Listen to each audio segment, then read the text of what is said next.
From Channel 2 News, the first team. This is Sunday Edition. Here is senior correspondent Jim Jensen. Good morning, everyone. It is the 6th day of June, 1993. Welcome to Sunday Edition. With me this morning, Channel 2 New Jersey correspondent Rem Scott. Mr. Scott, nice to see you. Always a pleasure, Jim.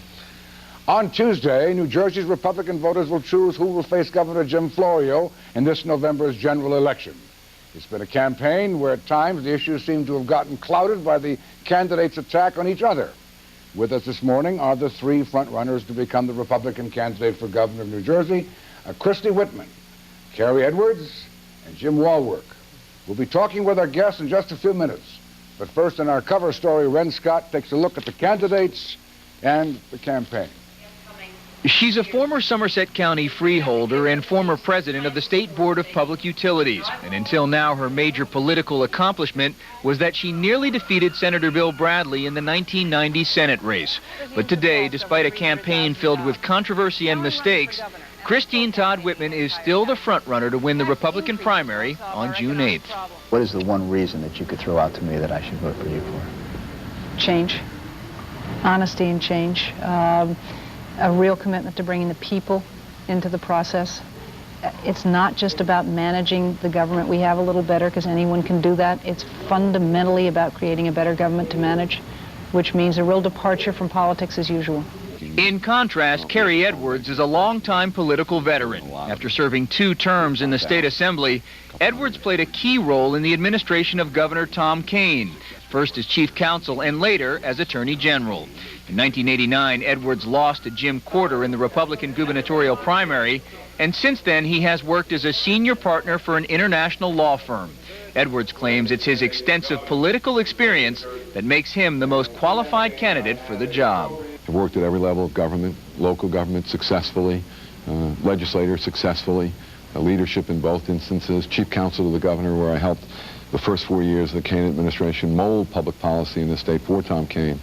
And put it in place, the most successful year in New Jersey's history. And running third, according to most polls, is former state senator Jim Wallwork. Wallwork has positioned himself as the only true conservative in the field and the only candidate who will repeal Governor Florio's entire $2.8 billion tax increase if elected.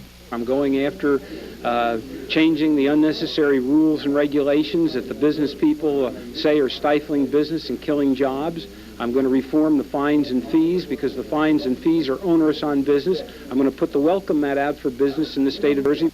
Christine Todd Whitman, can we afford the risk? Down the stretch, the campaign has turned negative. Edwards has launched a series of television ads attacking Whitman for everything from her inherited wealth to her failure to vote in a local school board election. Christine Whitman has never voted in a local school election. Why? We send our children to private schools. I didn't feel informed. Not informed? Join successful businessman Jim Wallwork's fight. And Wallwork has joined in on the attack on Whitman with negative ads of his own. Christine Todd Whitman, a multi-millionaire, voted to raise her own pay 4 times.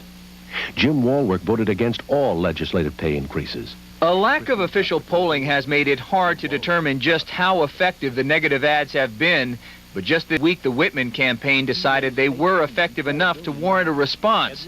So it launched a retaliatory television campaign against Cary Edwards. Florio, he gave us a $2.8 billion tax hike. Edwards, he defends Florio's tax hikes. Florio, Edwards, not a dime's worth of difference. Meanwhile, Governor Jim Florio is enjoying the entire Republican battle, waiting anxiously to take on whomever comes out on top. My juices are running. I'm very interested in engaging. I've gone through 3.5 years of taking a lot of stuff. It is now my turn to go out and to explain in detail and force people on the other side to tell us what they're about. Now, in the end, the very big decision of who will take on Governor Jim Florio in November will be made by a relatively small number of New Jersey voters. Historically, voter turnout for primaries has been very low, and only about half of New Jersey's 800,000 registered Republicans and perhaps just a handful of the state's undeclared voters are expected at the polls this time around. But Jim, regardless of how many people turn out, this is a huge issue. The whole country is going to be watching this election when it comes head-to-head with Florio. In the beginning is this primary on Tuesday, and an awful lot at stake. Ren, thank you. We'll be back in a few minutes when Sunday Edition continues.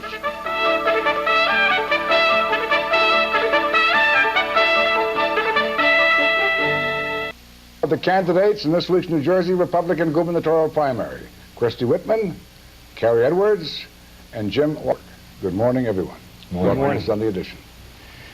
Jay Severin, a Republican political consultant, Mrs. Whitman, said that you were going to breathe a sigh of relief that the primary is Tuesday, June the 8th, and not 2 or 3 weeks hence, because he feels your two opponents are closing the gap quickly. Do you think you will breathe that sigh of relief that the election's this Tuesday and not 2 weeks down the road? I think we're all going to breathe a sigh of relief that it's over. Certainly I will, because as someone who grew up in believing the 11th commandment, this has been a different kind of campaign, but I think we all will. We've been out working hard. I mean, do you sense that they're closing the gap? No, you had a wide we've gap seen, at one time. Oh, there's, the fact that there's a volatility in the voters, of course, things change, but we've seen a nice, solid lead. It hasn't changed. My base is not eroded, and so we're confident of what's going to come down on Tuesday, but, it depends on the voters, and that'll be June the 8th. From that perspective, I'm not worried about it, only from the perspective of it'll be nice to have the first phase over and on to the second. Let me ask each of you the same question. Why do you think you are better equipped to run against Governor Jim Florio? Well, it comes down to a number of things. One is the fact that what we need in this state and what we haven't had is leadership. We're not talking about resumes, we're talking about leadership. We're talking about understanding how state government works and a real commitment to a basic change that says not government as usual, not politics as usual, but fundamental change, bringing people into the process, getting our government under control, reducing the size of it, and encouraging small business and business in general and creating jobs. Mr. Edwards.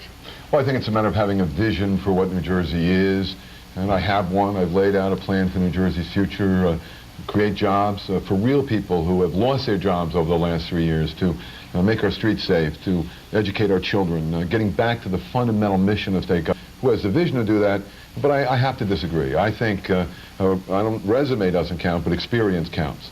And I think we're seeing that in Bill Clinton. Now, this is a 65,000 employee, $15 billion service business. Anyone can't manage it. Jim Florio didn't have ground, in my opinion, to manage it. I do. And I think it's that experience coupled with that vision. I'll never turn around to the people of New Jersey on January and February after being sworn in and say, when I get there and I go to implement it, I didn't understand. I didn't know.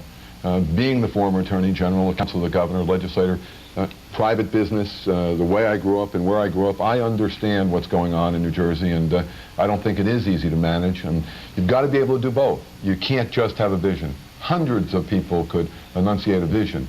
Who can implement that vision, I think, is part of the question. Mr. Wallwork. Jim, I think the Republican voters are looking for a businessman. I've run a business successfully for 25 years. I've met a payroll, I've paid my taxes, I've provided health care benefits, I've run a business through good times and lean. And right now we have tough times. Jobs and the economy are number one. We have to expand jobs in the private sector. We have to give people hope. We have to give people opportunity, rekindle their entrepreneurial skills. I can do that because I have that business experience. But beyond that, I served 16 years in the legislature. And 8 of those 16 years, I represented Essex County at large. Now, that's Newark, Irvington, East Orange, tough Democratic areas. And as a Republican, I was elected, re-elected, and re-elected. So I can get the votes from independents and Democrats, and I can beat Jim Florio.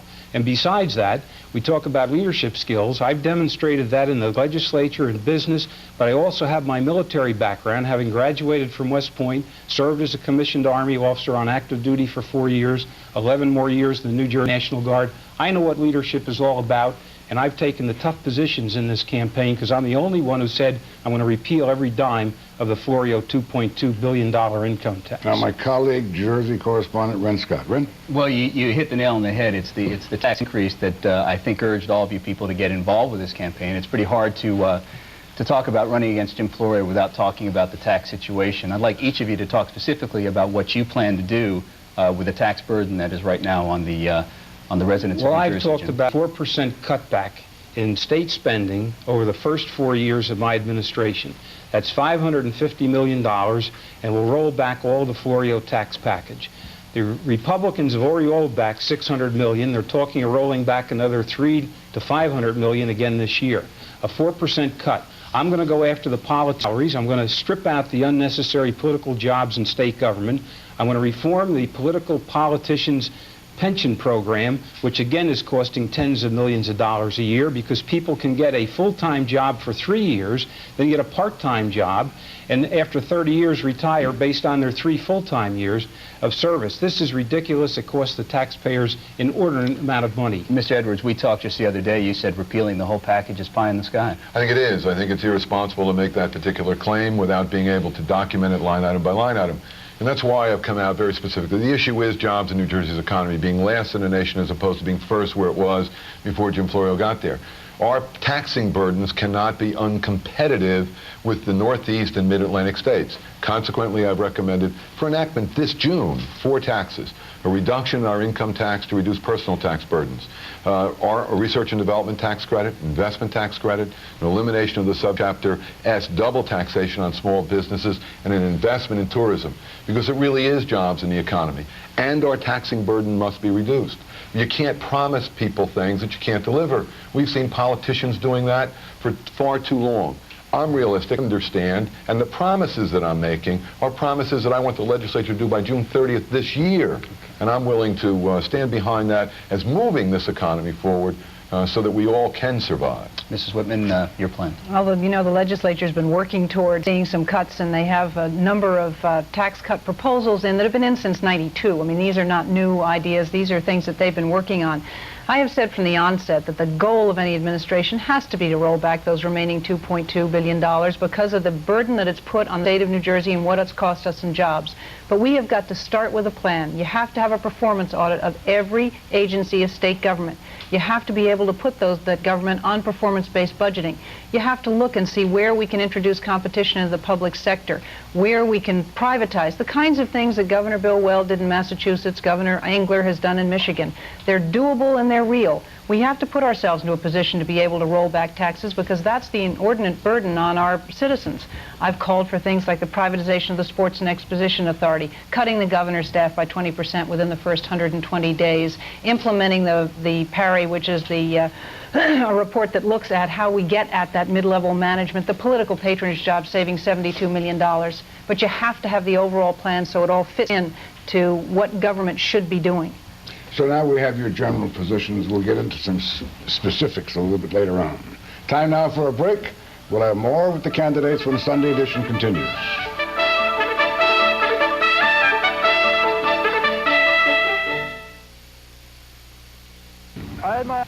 Ms. Whitman, when you ran against Senator Bradley, and also one of the commercials that was in Rem Scott's cover story named you as Christine Todd Whitman. Why all now just Christy Whitman? Well, Christy has been how I've been referred to all my life. I mean, that's been my name, but Christine Todd Whitman is my formal name. That's on my birth certificate. Why did you change from the formal name that you used against Bradley and almost won? I used Christy. In fact, our bumper stickers said Christy Whitman. The literature said Christy Whitman. Just wonder why the change. Did it have some significance at all? No, because, well, as more people got to know me, I'm very uncomfortable when somebody looks at me and says, hello, Christine, because that's such a formal name. I'm not used to it. I'm used to be called Christy. Of course, my brothers called me a lot worse than that. But, we both have the same problem, Jim. Or did some of your advisors think that was kind of a lofty name, maybe didn't reach the ordinary voter? It's what I've been called all my life. And as I say, even in the Senate race, we had Christy Whitman on the bumper stickers and on some literature. And speaking of bumper stickers, what's happened to all those bumper stickers we used to see about Mr. Florio, about honk if you want to impeach him? They're still there. Don't see many anymore. Oh, yes, you do. But they're left over from 2 years ago. Those aren't new. Yes, there are new ones. There's a whole new one. It's called Florio Free in '93. That is who put it out last year? I don't know. I really don't know. Jim, a lot of trucks and a lot of pickup trucks are riding around with that. Yeah, but those are old stickers. No, they're new ones. No, there's a new, and I don't even remember what it is. But his popularity has risen steadily in spite of those bumper stickers. No, there's a very, very wide feeling undercurrent. I was down on Mondays, Sundays, a place in Route 130. In South Jersey, and you'd think that would be a Florio stronghold. About a week and a half ago, the little small business owner there is completely fed up. He said all Florio does is go around cutting ribbons, doesn't say anything. And Florio's been asleep at the switch. I think getting into the Florio issue is actually a little premature. Let's deal with what we have right here. This is, in the piece that we just showed, there has been a lot of controversy between the three of you, particularly Mrs. Whitman and Cary Edwards. And you have attacked her on many different counts, everything from her position to her lack of experience.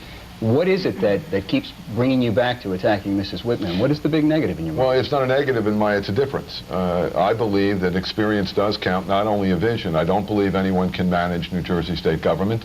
I believe it does take experience to do that, but we have differences of opinions.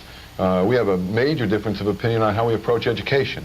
We have major differences of opinion on... Let's get into that. We talked a little bit. There's the voucher system, which you point out to be a major difference. Now, talking to Mrs. Whitman, she says that you are kind of distorting the facts on that issue. Well, what is the big difference? Her education blueprint and mine. I would urge all the viewers to get both of them. I'm happy to send them mine. My plan for New Jersey's future is a fundamental change in education. It brings choice into the system. It brings it into the public school system, not bringing no pilots for vouchers for private schools. It puts charter schools in place. I oppose vouchers for private school payment. I think it destroys the public education system. She wrote about that same issue a year and a half, 2 years ago in a column she wrote. Now she's for a pilot program for vouchers. It's a fundamental difference. Okay, Mrs. Whitman, respond to that, because you have said repeatedly that she wants that to has strengthen been the Trenton distorted. system, too. No.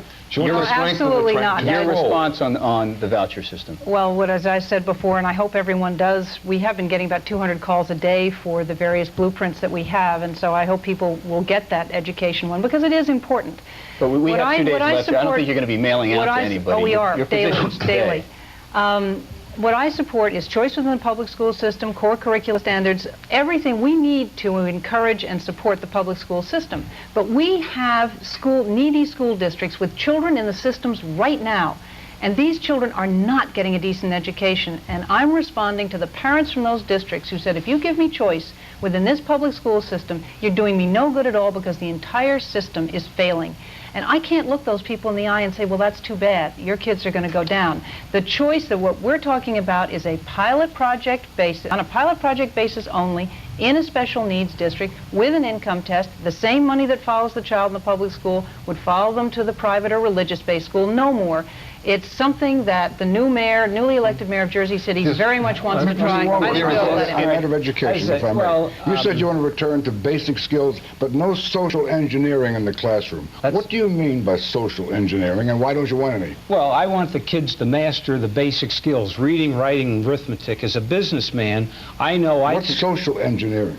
Well, I think social engineering is giving the kids other items that should be Such as? Well, talking about dispersing condoms in the classroom. I don't think that should be a local decision based by the health people and based on the parents. I don't believe that we should have social engineering. In other words, if you were a resident or on the board of Education City of New York, you would have voted against the so-called rainbow curriculum. No, I'm for initiative and referendum. So No. You would have voted against the rainbow curriculum. Personally, I'm not for. Yes, I would have. You would have. Yes, I would. I think that's social engineering. That kind of social engineering. Yes, I'm not for that type of education, especially. Why not? Is it a matter of homosexuality? Does that stick there? Is that it? No, I think that that's something that the children should be taught by the parents. They should be taught in their schools, their religious schools, their churches, other types of health clinics. It doesn't belong in the classroom. Kids have to learn the basics, reading, writing, and arithmetic, and master that, because Jim, the Rainbow Coalition is not up in New Jersey. No, I know that, but I said he's asking. But you've raised a very interesting point. Where do you stand on the same thing, the idea of sex education, distributing condoms in schools? Well, wait, I'm not we have a tremendous teenage pregnancy rate all over the country, which includes New Jersey, and we have the AIDS epidemic. Right. That has to be addressed, am I right? Well, there are certain things, let me just say, let me make one point. There are certain health things that can be and should be discussed. I had hygiene when I went to the public school system, but I think the Rainbow Coalition went above and beyond when you're starting to take 3rd and 4th and 5th graders and introduce this type of a curriculum. I think it's wrong. I think it's has no place in the public school system. New Jersey for over a dozen years has had that family health education, which includes sex education. It was voted in back in the late 70s, early 80s. It's a very, very successful program, and I think it's worked very well without the controversies that existed here in New York. That's not the problem with our education. How far do you think the school should go in teaching these matters? The schools are doing a marvelous job with it now. The controls that are in place are good. Once in a while, you get an issue that gets out of control. We all agree, I will speak for them. For myself, local option. You agree, Mr. Wallwork, about local option is a choice on things like condom distribution and things of those nature. Now, if they want to do it in my town, the local school district? If they want to do it in my town, I'll oppose it because I don't think it's right. I also consistently disapproved of needle injections because I don't believe that we should be verifying premarital sex and teenage sex by distributing condoms within the system. And I would oppose it in my town. For my daughter goes to local public school system. The facts are that teenagers are very sexually active. And that whole family life education. I was involved in the drug-free schools program, K-12 curriculums on drug and health education, which we've integrated into the New Jersey school system, and that was my program. And I understand that. In all fairness, Mrs. Whitman needs a chance to respond to this issue. Where do you stand on the issue that we've been talking about? Well, we have a very good, as Cary pointed out, we have a very good public health program in the schools, family health, and that's important. We have to have that. We can't ignore this problem. But I, too, believe very strongly that in matters such as condom distribution, that's up to the local school districts. That's why I believe in site-based management for schools, because each district... condom distribution? Do I believe in condom distribution in the schools? If I were to have to vote on that, I would vote no. You'd vote no? Yes. How about the introduction of the matter of homosexuality? Should it be brought into the classroom? Well, the family health and the health care programs that we have now are very comprehensive, and they're good, and as they should be. But as I started to say, every school district pulls from a very different socioeconomic group. And they have different needs and different problems to which they respond. That's why site-based management is so important, to allow them to meet those things. Jim, I don't and homosexuality is part of what's, the fact that we have homosexuality in our society is part of what's being taught. It has to be there to people to know what's there. So you agree that it should be taught, should be brought up in the classroom? What? The matter of teaching of homosexuality, the fact that there are homosexuals in society, of course. And I mean, tolerance it's there. for them. I don't agree of discrimination for people's preference. Is not acceptable. Intolerance is not acceptable, period. We're not talking about that. We're talking about who's equipped to address the issues. These are very sensitive issues. Which teacher is prepared to do that? This is a very important issue in the family. It's very important. But what's more, we're 35th in literacy. We're spending the most per capita per student in the country. I think in wrapping this thing up, I think we've broken new ground here. I think all three of you agree on the issue. Oh, there's a bunch of things we agree on. We also agree that anyone could be Jim Florio, too. And do a better job than Jim Florio. Let me make one point. As a businessman, I know I can take people that have mastered the basic skills and train them. I've taken people and put them in the warehouse or truck drivers, and then they've graduated to work behind the counter, inside sales, outside sales. Who can't have the basic skills. The most important thing is 60% of that is why I am teenage need remedial work. Illegitimate teenage births are on the increase, and they cost governments lots of money. But the schools aren't going to solve that problem alone. New Jersey has a program. This is schools going to solve it, but someone has to work at solving it, and it's the job of the state. We have addressed that. Assemblyman Bryan, who's a Democrat, sponsored legislation. So that now you have a program in New Jersey that sends a clear signal to people you can't continue to have children because you're not going to get welfare benefits. Fundamental redesign of our education system. Right now we have 611 districts in New Jersey that are all the same. They need to be community designed to meet the specific needs of the character and quality of students that are there. We've been doing that for 15 years. It's a Trenton design. We don't need more controls. We don't need more core curriculum requirements from Trenton. They exist.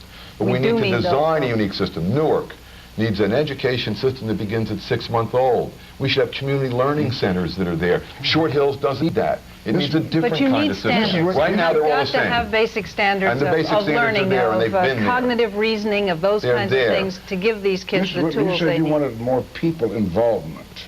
This is the most people issue that there is. That's why I'm saying that the schools, ignored, nobody is ignoring it. That's why we're saying, and that's why I believe in site-based management, to bring the people in. That's part of the problem we have is lack of parental participation. One-third of our tax dollars, one-third of our tax dollars, state tax dollars are spent on education, plus 2/3 of our property tax. That's almost 40–50% of our tax dollars in New Jersey are spent on education. We're not that education system is not working, and the taxpayers are not getting what they pay for. I think experience matters in understanding how to modify that system, and it can't be done casually. Jim, let me say one thing. Any experience. I'm the only one that ever represented Newark. Can you hold it for just a second? Yes. Hold your thoughts just a second, please. We'll be back, okay? Time now for another break. More in just a few minutes. The Sunday edition continues. Our guests, the three people seeking to be the Republican candidate for governor of New Jersey. Christine Whitman, Cary Edwards, and Jim Wallwork. Mr. Wallwork, you were saying something when I interrupted. Right, I was saying I was the only one who's represented Newark, so I'm very familiar with the public school problem. I've spoken to many, many teachers there. The basic problem is we have to bring the parents back into the system. We need an outreach program, because what happens is the kids are coming to... Can I finish, please? No, they want us to talk. Can I finish, please, Cary? He keeps interrupting all the time. We have to involve the parents back into the system. Well, I think what he was referring to, that many of the kids they're dysfunctional, right? They don't have any parents. Well, they do have parents. If they don't have parents, they have single parents. Those parents have to be involved in the system if they have an aunt or an uncle or whatever, because by the time the 3rd grade rolls around, the parents or whoever the guardian is really out of the system, and they're not there to help and reinforce the teachers. The point is well taken. I cover stories in Newark and other urban areas all the time. There is not a family system in place. It is unrealistic to think that you can try to get parental involvement and solve the problem of urban education. Well, that's why, listen, I've spoken to a teacher, and she said in her classroom, in her 3rd grade, a parent came in, and because the kid was being reprimanded, the parent was actually striking the kid in front of the teacher, and the teacher didn't know what to do. We have these problems, and we have to address these problems. And I tell you, we have to have a better coordination here. We have an education system in our urban area that does depend on parents being involved. It is fundamentally one designed by Trenton that is founded on parental involvement and availability, but they're not there. We need community learning centers in our urban areas that begin at 6 months old. We need charter schools, money, and so they replace from a public traditional to a special one, chartered by the community, for the community, certified by Trenton as being an education. I was in Babyland. That in and of itself is not going to do it. We need to do those things. We need to do whatever we can to bring the parents into the system, which is why I support the choice within the public school system to allow them to make some choices, combined with a report card that makes sense, so that really gives them the tools to make the decision. But there's a whole other sector of society that we have been ignoring in government. We haven't used the way we should, and that's the private philanthropic. There's some exciting things happening in Newark with private organizations, the Victoria Foundation, the Amelia Foundation, where they're finding mentors for these kids. And one of them, what they've done is they found families within Newark who will mentor kids in high school who have been determined to be ones that are starting to go through it. Well, so am I. I've been on the Victoria Foundation. So the point is, this is a place where a kid can come after school, has been having trouble. They can have a decent meal. They can have some quiet time to do their homework. They can have a place to study. Government isn't going to solve the problem all by itself. It's going to take more of this, and we need to have urban resource centers that give people the ability to access all these things. The fundamental education system isn't working. It's got to be materially changed in urban areas. It's not just Newark. New Jersey has 50 urban areas. It's the most urbanized state in this nation. We focus here on New York because of its size and magnitude. New Jersey has more urban people, I think, than almost any state but New York. Do we wipe out the Quality Education Act? Oh, absolutely. Yeah, but Cary talked about helping people early. I was the one that sponsored legislation and got federal and state funds to help Babyland Nursery. They now have 6 nurseries in Newark, and I was visited there a couple of weeks ago, as a matter of fact. They have a wonderful program throughout the state throughout the city of Newark, for helping young babies from 6 months old all the way up to youngsters that are 4 or 5 years of age. And this is the type of a program where parents are bringing them in. It's privately run and organized, and it's a wonderful program. We need when Governor Florio came in, he had this big tax increase. And there was a hue and cry all throughout the state. Everything was going to be rolled back. So they rolled back 1 percentage point of the sales tax and left the rest intact because they realized in the legislature that the state needed that money to offer the services that the people wanted. Now you want to roll it all back. What do you want to do? I want to... Well, I got to clarify that. I think you clarified that in your opening statement. A 4% cut, and the Republicans already started on that program and are doing a good job. The legislature rolled back $600 million, which is 25% of that tax. Okay, but the rest are left intact. I have another $500 million in the 4 tax cuts that I want adopted now to move New Jersey's economy forward. I've made no representations beyond that. Do you want to roll back? Because you can't do it without driving property taxes in New Jersey up. I'm not clear. Do you want to roll back some more of that tax increase? No, I've been very specific. There's 4 taxes I want reduced by June 30th of this year in 45 days, or less than that. And one of them is part of the tax program where it was increased, because you mentioned the sales tax, or the income tax. I have said from the beginning that that's got to be a goal, but it's going to take time. You have to cut programs, and you have to increase the private sector to get yourself in a position to be able to do it. How are you going to cut programs that the people demand, that they want? It's because first of all, you can start to look at where competition can come into the public sector. You can privatize things such as the Sports and Exposition Authority, which I've called for. How do you deal with the unions if you start privatizing? Well, where you look at where it's happened before, in Indiana, for instance, in Indianapolis, where they've done quite a bit of privatization, they've gotten the unions to buy in because, you know something, the public sector sometimes wins these bids, because when there's competition entered into the system, they suddenly start to change the way they do things. It's not a panacea. It's not going to answer everything. But we have programs in place in government, and it's true at the national level as well as the state level, that have been there have not been revisited for years and years and years, and that's why I've called for a meaningful sunset provision and commission that will review not just programs but regulations. As a governor, I'm going to use the line item veto. I'm going to go after, for instance, the division of the Violent Crime Compensation Commission. They have 5 members on there getting $80,000 a year. They're all politicians. They're giving they have a $2 million salary overhead, and they're dispensing $3 million. Now, any business person would tell you the overhead is ridiculous. That whole Violent Crimes Compensation Board should be eliminated. The Division of Consumer Affairs. In the office of the director, they went from 14 to 34 people. Jim, we can One all person give you examples. Sure, but these are the specifics I'm talking. Excuse me, Cary. These are the specific examples that I have, and as a businessman, I know that the budget can be cut because I've had to cut it in private business, and so have the working men and women of this state. Time for another break. More in just a few minutes. Sunday edition continues. You, Mr. Edwards, you, Ms. Whitman, do you basically agree that the Florio tax package, when he first came in, was correct, that the state needed that revenue in order to run the state? No, absolutely not, Jim. That's not. It was a disaster from the beginning. Well, but Jim, you have to understand, I stood with the Hands Across Jersey people when that tax went through, when it first went through, and I signed the paper and said, roll it back, because you could have done it then, because you hadn't had the spending programs that went along with it. What he did was institute a whole lot of new programs. If you take everything that he said he had to have money for, you can only add up to $1 billion, maybe $1.1 billion. He raised $2.8 billion. That's a lot of new spending that went on, even if you give him, and I don't give him, the numbers that he put out.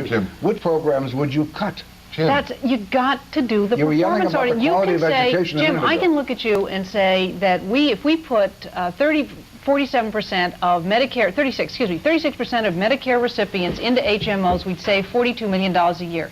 But there are policy decisions that have to go along with that. Jim. Are there enough HMOs? Is that creating a 2-tier system of health? There are plenty of cuts that are there, but you got to know why you're making them. Mr. Edwards. Jim, the issue was when he passed the tax. What kind of leadership did he display in the middle of a national recession? He took a state's economy that was leading this nation in job creation and in economic growth and turned it into the worst job producing. The recession had not yet begun. The recession had not yet begun. The recession began in March of 1989 nationally. He passed that tax in January to June of 1990. It took one of the most dynamic economies in this country and drove it into the ground. Bad leadership, bad decision, lack of experience, and he did it for political reasons. For political reasons. He wanted to get all of his taxes out of the way that he had to pass. Mr. Edwards, right now, you can't go back in history. You cannot go back and recreate that particular moment. How can you run a government without money? How can you give people service? You've got to move. I'll tell you how, and I'll tell you how we did it. You tell me how. National recession, Kane administration, I was counsel of the governor when we came in. We turned the economy of New Jersey around by creating growth. The tax package I talked about. Now. There can't be. We're 49th in the nation. We're worst growth in the nation. We're leading the nation in personal bankruptcies. Situation. Wait a minute. Let me, please. You're in the grip of this is one of the most important questions in this election, and it will be in September. It will be in September. That tax package killed the economy. You are not going to tax your way out of. As governor, do you think that you personally can lead an administration that will reverse the tide of a national recession? Of course not. Why are we 49th in the nation as opposed to first? That's where we were. Jim. This is among the 50 states. You can't tax your way out of this particular problem New Jersey has. New Jersey should be leading this nation. Jim, and we can only do that by being competitive. Growth will do it. Mr. That's how we Edwards, get you it. have laid out 4 specific cuts that you will make in terms of the taxes. Mrs. Whitman, there has been a criticism that you have been very general in terms of what you will do and your goal. Can you be more specific in terms of what taxes you will cut? I have called for the R&D tax credit, the S-Corp, eliminating that S-Corp differential. I have said is I'm not going to make the kind of promises that Bill Clinton made. Which programs would you cut? Well, you're talking about the tax. Ren's talking about taxes. You're talking about programs. Taxes. He has mentioned 4 specific taxes that he would cut. Those 2 business taxes I have not supported. If you look at the cut and the additional programs that Cary has called for, you're talking about a $500 million in new revenues that we need. So your specific tax plan would be? The business tax cuts that I have called for, and the same ones that he's called for, and I've been there for months and months and months on that, to stimulate the growth, then to do that performance audit and to start to cut the cost of state government. I have called for privatization of Sports and Exposition Authority, eliminating 925 mid-level management at $72 million in savings. I mean, they're there. You've got to be, your personal taxing burden has to be competitive or people won't live here. I'm the only businessman running. Eventually, but I'm not going to make that promise now the way Bill Clinton did. Business people don't want R&D tax credits. That's Clinton's plan. That was rejected down in Washington. Chamber of Commerce and BIA lobbying for him as we speak. Let me talk to you as a businessman. As a businessman, you want the lowest taxes possible, you want a level playing field, you want tax certainty. I know that. You say the government should be run more as a business. Yes. But the government is not a business. When you're the CEO of a business, write on a directive, and people shake from top to bottom because the CEO has signed an order. Governors don't have that power. You've got 2 houses of a legislature. You've got courts to deal with. And you've got thousands of civil servants who do not shake when the governor signs his name. No, you can't run a state the way you run a business. But they're going to respond because, number one, the first thing I'm going to do is get rid of the unnecessary rules and regulations from the various state departments that are stifling business and killing jobs. Any business person, man or woman, will tell you it's the unnecessary rules and regulations. I'm going to also reform the fines and the fees. This can all be done administratively, and I'm prepared to do that because the fines and the fees are also killing business and killing jobs. So that's what I'm going to do. The question I asked you is, do you favor a tax cut for the middle class? And you did not get a chance to respond. Right. And what I have said is nobody wants a middle class tax break any more than I do, but I'm not going to make the kind of promise that Clinton made and saying we're going to give a middle income tax break now and then walk into office and say, gee, not only can we not give a middle income tax break, we're going to raise taxes on middle income. We have to get ourselves in a position to be able to do it. You have to an income tax cut done by June 30th this year. The legislature is reducing $500 million from that budget. I want 300. You say 3, I say 5. And I say 5 can be done, and they should cut it now. Okay, so you're putting it in stone. $200 million, and that should be a middle-class tax cut. Well, I just wanted to get that point out because it was raised and you did not get a chance. They're just confirming my whole program because the Republicans cut $600 million. Now they're going to cut $400 to $500 million. So we're on the road to what exactly I've said. We're going to repeal the whole program, and I'll do it with a Republican legislature. A little more than 48 hours, we're going to find out which one of these 3. Okay.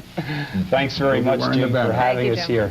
Thanks. That's all the time we have for this part of our broadcast. Thanks to New Jersey Republican gubernatorial candidates Whitman, Cary Edwards, and Jim Wallwork for being with us this morning. We'll have a report on the table when Sunday edition continues. Thanks very much, and good luck. Thank you. Thank you. Appreciate it.